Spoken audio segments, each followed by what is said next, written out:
I am resident of Colin from YouTube. I'm Jill Sage. That is my buddy Patrick McCray. That is my buddy Alan Gallant. This is Jewel, my you, buddy you Danny sound like a Culver. father who has been through Christmas. I am. I am. Oh my God. So this movie is directed by Peter R. Hunt, screenplay by Richard Mabon, additional dialogue by Simon Reyes. Simone de Beauvoir. No. Yeah, Who?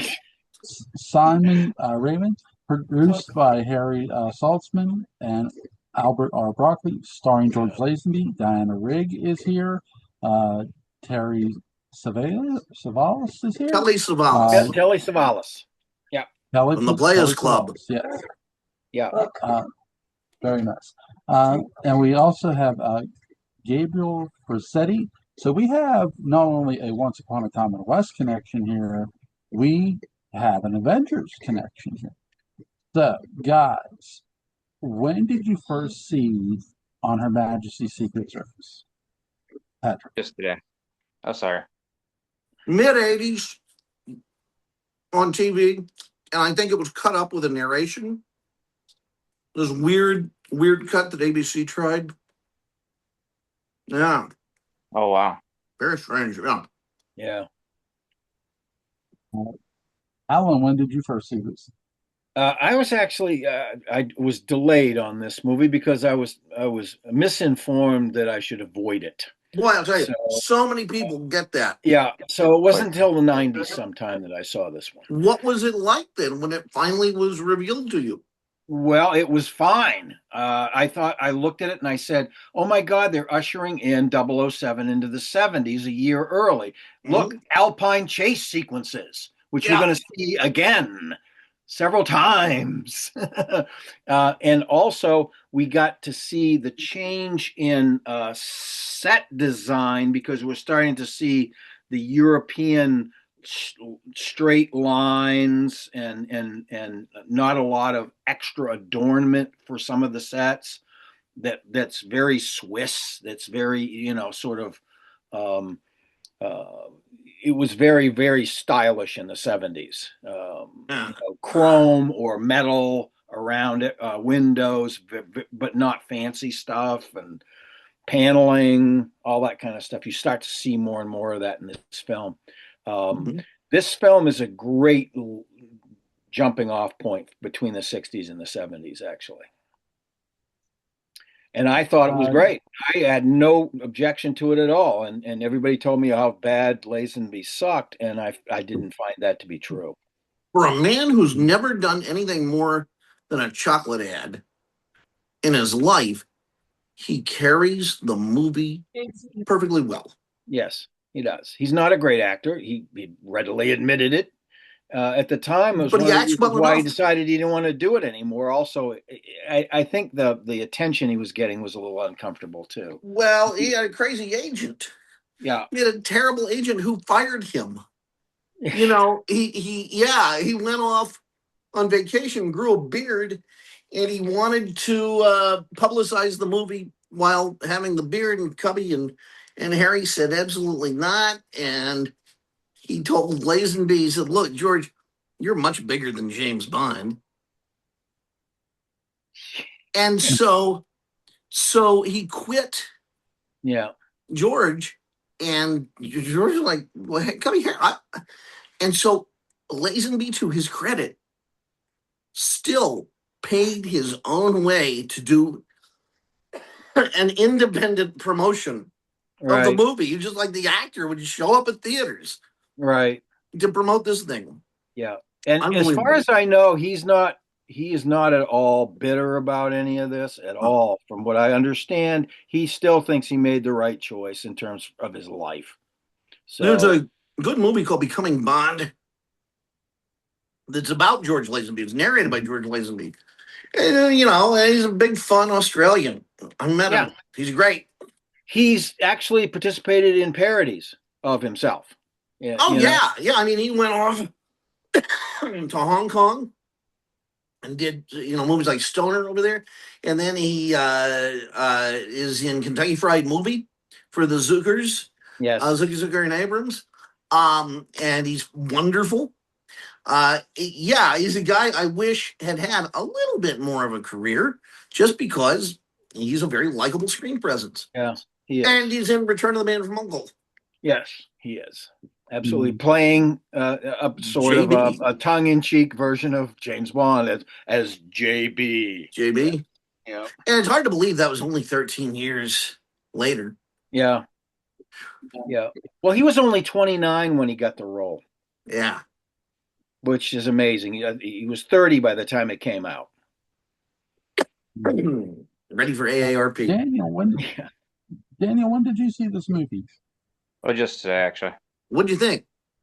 I thought it was okay, you know. We gotta find a Bond movie you like. Yeah. Well, the last one was pretty decent. I mean, he Yeah, gave it a the last 7, one. I think. So that's not too bad. Okay, that's true. Yeah. I saw this movie in the mid-90s because I did not, like I said, I did not see the Bonds in chronological order at first, and everybody and their brother was telling me before I saw this, Lazenby is a bad Bond. Lazenby, I was like, okay, whatever, I'll watch it, you know. So then I watched it, and they said, "What did you think?" I said, "You're wrong. Lazenby's Right. not a bad Bond." In Yeah. fact, and they're like, well, "Go ahead." no, you go. Well, what I said to them, I said, "Listen," I said, "here's a guy who look at the choreography. Looks really good. I mean, fast paced, very not hard to follow. This movie proves slow motion should not exist in movies, and it shouldn't because the fast paced action you can catch it very easily. The cinematographer does a good job. Mhm. Freaking Lazenby does a good job, and the line deliveries from Lazenby are so good. I mean, he was one of the best Bonds, really, to only play it one time, and his chemistry with Diana Rigg was amazing. Hell, Mhm. his Rick chemistry thought with that he did a good job and that he'd made a mistake by Mhm. leaving the franchise, that he would have Who? been perfectly fine to continue the franchise. Chubby and Harry? No, what's her name? His co-star. Oh, Diana Rigg. Yeah. Chubby and Harry And were Diana happy. Rigg is an actor. She knows. Well, Yeah. Cubby and Harry wanted to keep using him. Yes, It absolutely. was when his agent fired him Right. that they were like, What do we do now? We already got Connery back. What Yeah. And do you want us to by the do? way, One of the So, great things about the- George Lazenby, Didn't they want him to do Live and Let Die as well? yeah, Didn't they approach him about? Yeah, I thought yeah, they did. because I think their attitude was, we put a whole goddamn movie into training this guy. Right. We burned a whole movie to teach him to be James Bond just to let him go? No. The thing about Lazenby that I love is that he's all weather. He is sealed, so you can take him into the water and he's fine, and then you can take him on a hill and he's fine. I just whatever. No, the thing about Lazenby that's so cool is because he just played Bond and he just played him once. I kind of feel like I'm seeing the real James Bond. Right. And then everyone else is doing a performance, because I have associations with everybody else, but Sure. not with Lazenby. Not Lazenby. Yeah, Right. so he's like the Bond in a weird reverse way.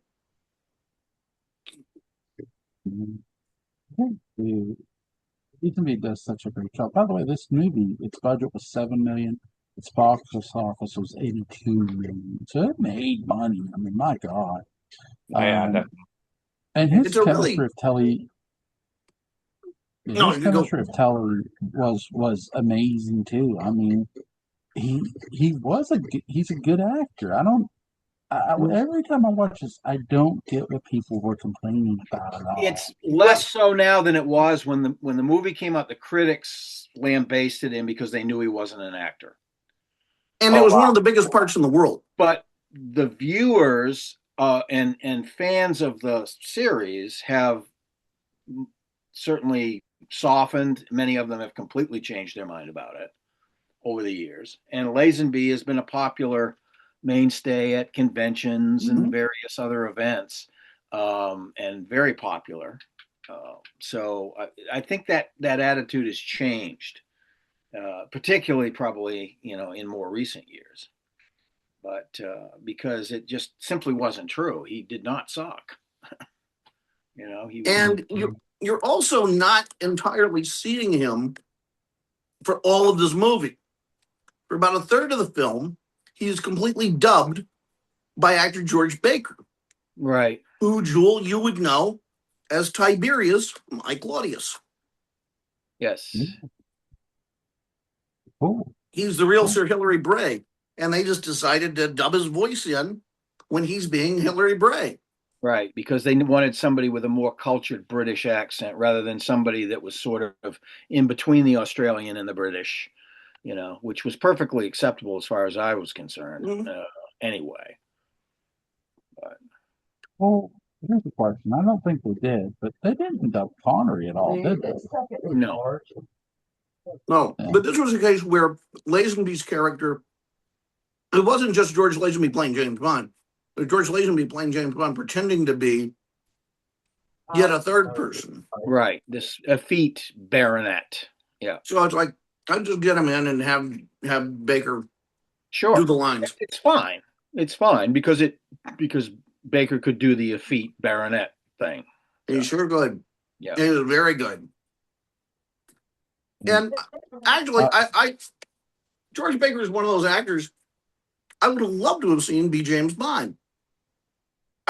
Because A, he's got a very rugged face. Oh yeah, B, he's an awesome actor. Yeah.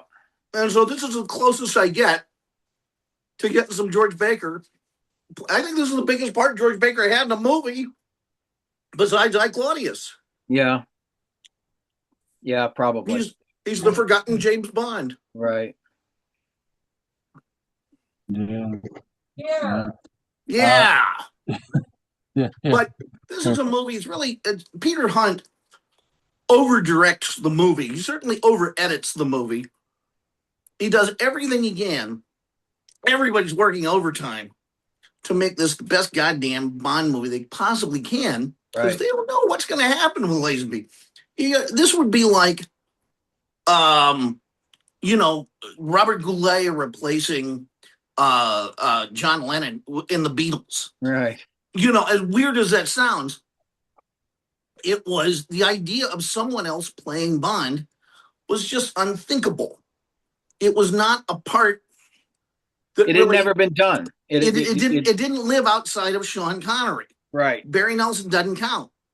No. And they were synonymous. And so what the hell are we supposed to do? It was a big risk. It was a big risk. So yeah, and so you see Hunt really going at it. And Peter Hunt was a very fine editor. And you can start to see this tradition in the Bond movies of, especially with editors, being groomed, not in an Epstein-like way, but editors being groomed is a good job. They're also always cut. But seriously, being groomed to be directors. So Peter Hunt, if you go back and look at the previous Bond films, his name keeps coming up. Then whose name comes up? John Gallant. Because, he burned his ass because his heat shield didn't work. And so he said, screw it. I'm going to go to England. I'm going to work on the Bond movies. And so he left the Mercury program and to one end, John Glenn, one end, and was an editor. And then ended up directing most of the Bond films in the 1980s. I think he directed everything from For Your Eyes Only through License to Kill. I think that is a whole decade of movies. I think he directed more Bond films than anybody else. And then you had Stuart Baird, who never directed a Bond film, but he directed other movies, Executive Decision, Star Trek Nemesis. But Baird was an editor who worked on the Bond films. He also worked on Superman the movie. Some editors I've found make better directors than the director. Sure, they know the language. We talked about this before, that editors do not get the credit that they deserve. No, they don't. Of storytelling and figuring out how to best tell a story. It's the most artistically editing films is one of the most shockingly good times I've ever had. Yeah. And I discovered it way too late in life to go do it.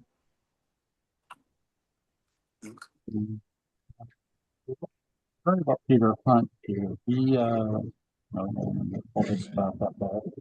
Let's see. So Peter Hunt, who had worked on the 5 preceding films, had impressed Broccoli and Saltzman enough to earn his directorial debut, as they believed his quick cutting, had set the style for the series.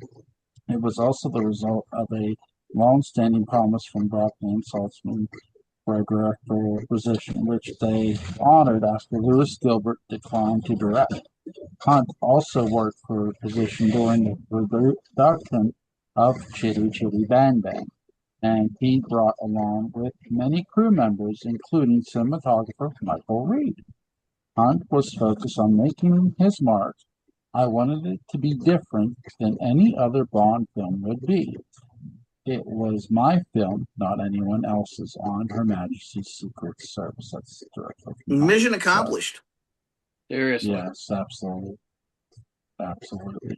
The novel on Her Majesty's Secret Service was first published after the film started and contains a gentle dig at the cinematic Bond gadgets Broccoli and Saltzman had originally intended to make on Her Majesty's Secret Service after Goldfinger. Richard Maybaum worked on a script at that time. Thunderball was filmed instead after the ongoing rights dispute over the novel was settled between Fleming and Kevin McClory. So there is that. Let's see, writing, screenplay. Richard Maybaum, who had worked on all previous Bond films except for You Only Live Twice, was responsible for On Her Majesty's Secret Service script. Saltzman and Broccoli decided to drop the science fiction gadgets from the earlier films and focus more on plot, as in From Russia with Love. That makes sense. Right. Peter Hunt asked Simone Raven to write some of the dialogue between Tracy and Blofeld in His Glory, which was to be sharper, better, and more intellectual. Job well done. Guys, what I did have you a think feeling of the that Diana cast? Rigg has something to do with wanting that dialogue written more scintillating. Yeah, I really do, because she, at this point in her career, she could make certain suggestions about how she wanted to be, her characters to be portrayed as not being helpless or, any of that sort of thing. Guys? Yes. She's not helpless in this movie at all, and No. that's one of the that makes the ending doubly tragic. Yeah, and Lazenby had a cut.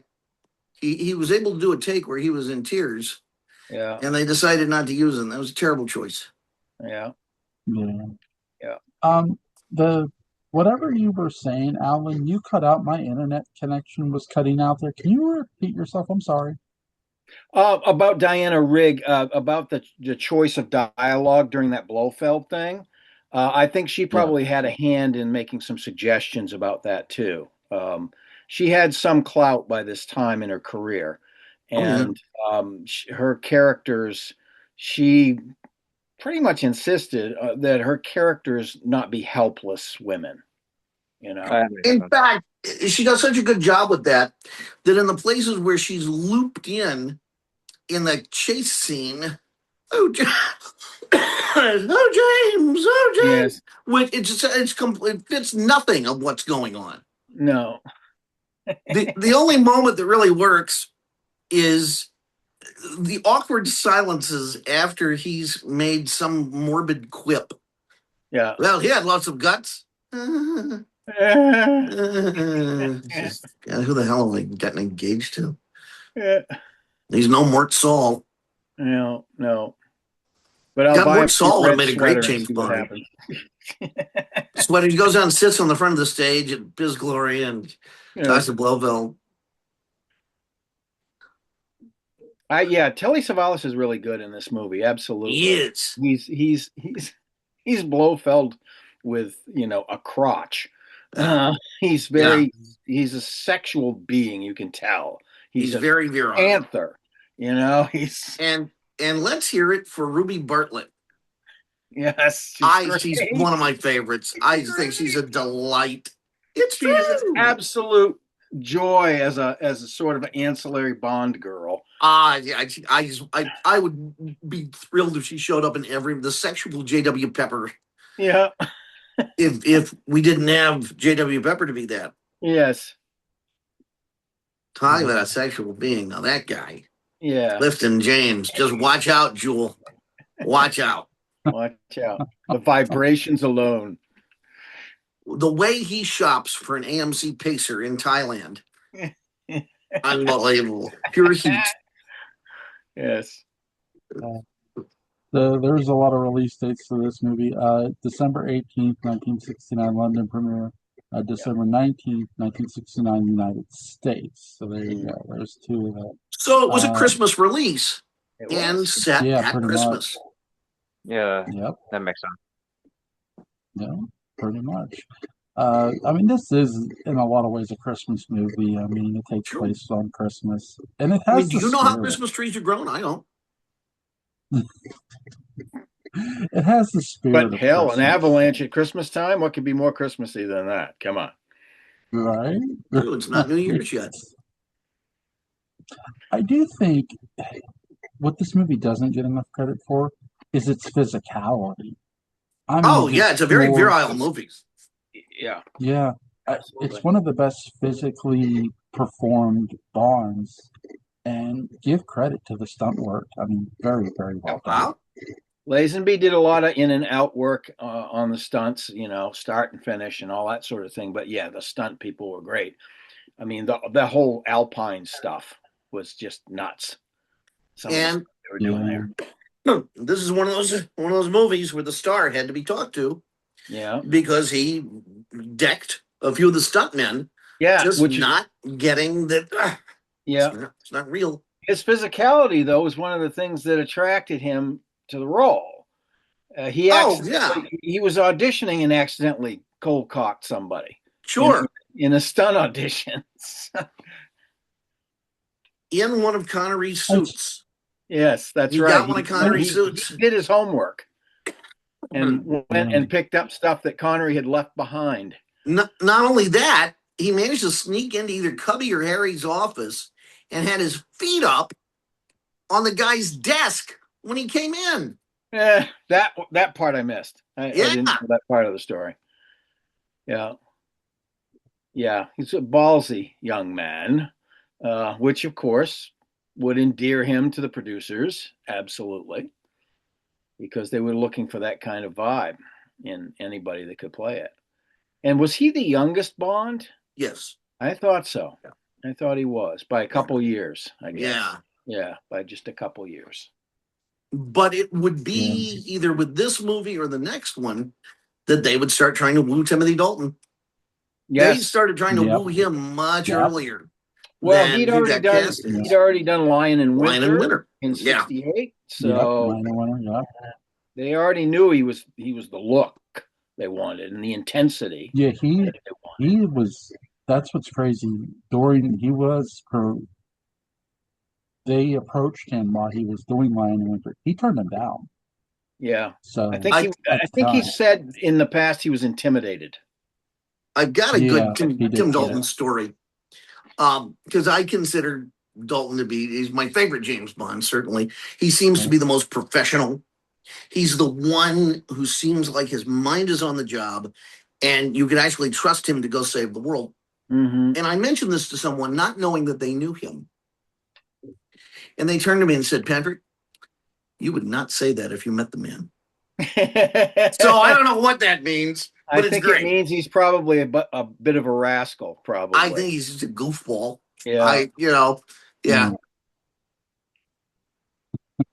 But in those movies, he captures that dark side. He's great. He's fantastic with that. He's great, yeah. And he was great as the villain in the And, Rocketeer. Rocketeer. That's Yeah. right. My God. Yes, played a Nazi. Yeah, Yep. Great he job. was He did a punchable great in that job. role because he had that little mustache. Yeah. Yes. And he was in Brenda Uh, Starr, what's which up- I never saw. I don't think anyone saw it. I have not seen that. No. Yeah. I remember it got all this hype and then it opened and closed in like Yeah. 6 seconds. That's right. I don't think they made it through the credits. Yeah. What's some of you guys' favorite scenes from this movie? I mean, dude, I love all the stuff with Tracy's father. I think those scenes are just terrific. They have wonderful chemistry. I like all the romantic stuff in the movie. I love him hanging around reading a Playboy as he's waiting on the Xerox Kind of machine bad to reading work. Playboy. Yes. Yeah, the code breaking Xerox machine. Everything, all the genealogy stuff. Yeah. He's The wedding. I mean the wedding reception and poor Moneypenny. Mhm. Oh my God, it just gets me every time. I know. She's great though. Well, I'm glad she lasted in the role. Lois Maxwell, God bless her. She played that role until she was almost 60 years old, up till 1985. Her last appearance, they had to use a Ouija board. Not quite. Alan, some of your favorite scenes? I've been babbling on about the Alpine chase scenes. Willie The Bogner. reason is because, and all the stuff surrounding it, his escape and all that sort of thing, because it's so telling you what the 70s are going to be like. You know, the lighting, the night shots, the skiing, the escape from the infernal machines. Of course, they'd already sort of started that, but all of that The stuff. athleticism Yes. of the shooting of it, because Willie Bogner had to shoot the goddamn thing backwards.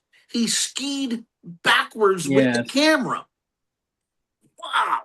Yes. That's crazy.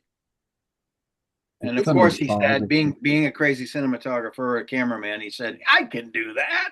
Well, he was an Olympic skier also, because Willie's the guy who went off the cliff. Yes. In Spy Love Me. Yes, Spy Love Me is the other great alpine skiing scenes. It's great. But yeah, I love that for all the implications of it. So.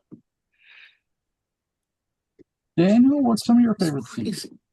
I'd say the one that Alan was talking about was pretty good, but yeah, I also like the one where there's like gears and shit. That was pretty good. Yeah, that's part of the escape scene. Yeah. Oh yeah. There's a moment I love in this movie, and I lots of them, but it's when Bond has finally gotten to the town. He's escaped, and he's had too much, not too much to drink. He's just had it. Yeah. It has been a genuinely fucked up day for that man. Yes. And he screams when the bear shows up, which is a perfectly logical reaction, but you wouldn't have gotten Connery to do that choice. And just, he's had a bad day. And there she is. Mm-hmm. Inevitably. And the poetic truth of that moment, that of course there she is, of course. I love that. And his relief, his belief that the universe has changed. That's the minute he wants to marry her. Yeah. Is that moment. It is. And that shot of her, they go into just a slight soft focus on her. Yes. Radiates. I mean, it gets me even now. Yeah. It really does. Yeah. Yeah. Yeah, it's the humanity of this movie is a little different than any of the other movies. Yes. Yes. It hasn't. Yeah. It's probably, in my opinion, the best shot Bond ever. It must have been a challenge. Right up there. Yeah. Yeah. I don't think it would be. for me, it would not be until Quantum of Solace that you would have a more beautiful visual treatment in a Bond movie. And whatever you say about Quantum of Solace, it is an art film. I mean, it is a really beautiful series of images. The other thing is, again, the camera work is exemplary because of its challenges. I mean, that not only did the Alpine thing, skiing backwards and all of that sort of thing, but the insane work they must have been doing in the car race when they jump into the freaking track and start going off. You know, because I mean that's like hypercut. There's hypercuts in there. It's amazing work. It's a hell of a movie. I mean, I love this film, and I really do. And that's, you know, looking at these Bond movies, I never fail to be impressed by how they elicit such strong affection and emotions from me that I kind of forget about sometimes. And then I'm in the middle of living with them, and there they are. Now you know why you did all the research on them. That's right. As I said, I almost got my PhD in it. And, I love them. Yeah, great film. I mean, I give this movie a 12. It's so good. Easily, 12, 15, yeah. I'll go to 7. Yay! 7's good. 7's good. Yeah, 7's good. Oh, yeah. Alan, how about you? 10 leaning towards 11. Yeah. I'll do that. Yeah. I mean, Lazenby was so good. I mean, the physicality he brought to the role was good. I mean, he had, and Tully does a great job being a hero. I mean, because I had watched, was it Kojak? I think he did. Yeah, he was. That was his big TV show. Yeah, and I'm like, man, I wonder if this guy can play a heel. And then I watched this. I'm like, yes, he can. Oh God, he played several of them before Kojak. And he's a terrible man on the Twilight Zone. Yeah, he's the dad in the Talking Tina episode. Yeah. He's in several war films. Kelly's Heroes. Kelly's Heroes is the big one, which came out. He must have gone on set right after shooting this one. Jewel. So up next, Diamonds Are Forever. I'm not running roughshod over him. When do we want to look at it? Tomorrow? Yeah, we can do it tomorrow. It's no big deal. Things are about to take a big turn. Things are about to take a big turn. I have a lot to say. I'm just excited to get to Timothy Dalton eventually. I mean, that's what I'm excited most. Yeah, I know. But yeah, so yeah, we'll do Diamonds Are Forever tomorrow, which is a really interesting movie. This is Willard Watt speaking. What I like about this movie is the irony of it, because it's the return of Sean Connery to usher in the era of the next Bond. That's what happens.